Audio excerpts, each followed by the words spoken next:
My father was an engineer and my mother was a housewife until my dad went in business, and then she was his secretary.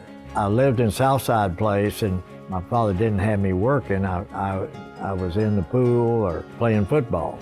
Was in boat racing as a young man.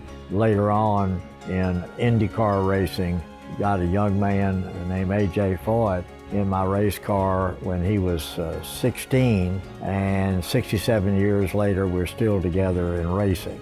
No, I always wanted to go to college, and I wanted to be an engineer like my dad, so that was always my aim. I graduated from Lamar in 1943, and I went immediately to A&M.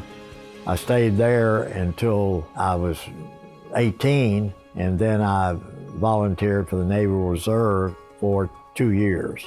After the Navy, I went to the University of Houston because I was working in the daytime. All my classes were at night.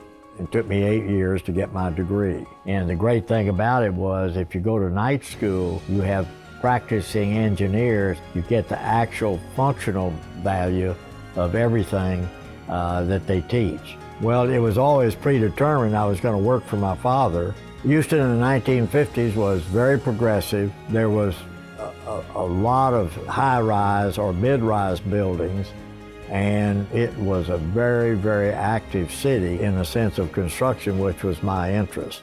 I think the Shell 1 building was my greatest joy.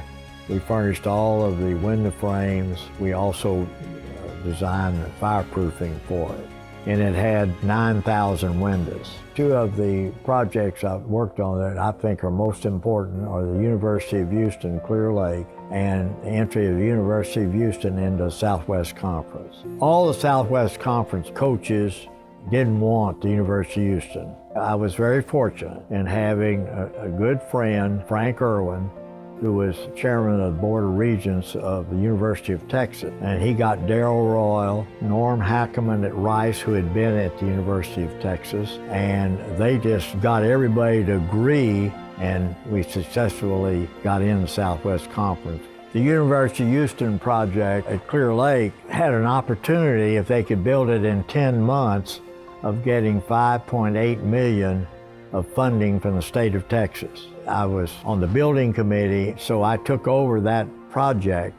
We were able to complete it 2 weeks, under 10 months. And a lot of the people, knowing how critical it was, would come out on their own time on weekends and work. And that had a lot to do with the completion schedule. The skyline of Houston, I had a lot to do with. 3/4 of the buildings downtown, we did the glass and metal or stone walls.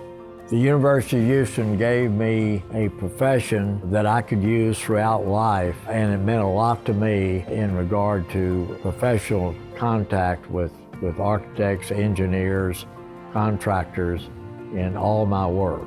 When I was informed of this award by Leroy Hermes, a longtime friend of mine, I couldn't believe it. It's a real honor for me to be honored by the university in this manner.